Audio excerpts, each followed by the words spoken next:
În cadrul proiectului nostru, noi propunem să oferim ONG-urilor un spațiu de afișaj pentru a-și promova inițiativele în rândul comunității. Astfel, propunem ca panourile care sunt scoase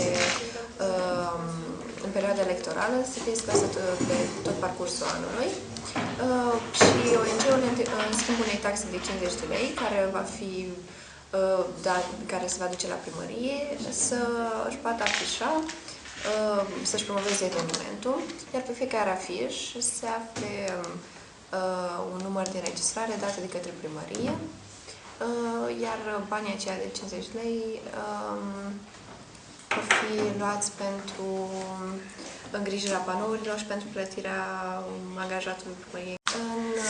Conform statisticilor, ONG-urile din Iași nu reușesc să...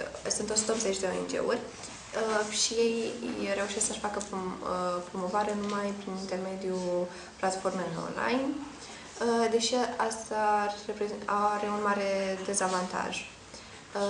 De exemplu, dacă încerci să faci un proiect pentru persoane cu dizabilități sau pentru pensionari, probabilitatea ca ei să aibă Facebook și să poți să promovezi în rândul lor evenimentul pe Facebook este foarte mică.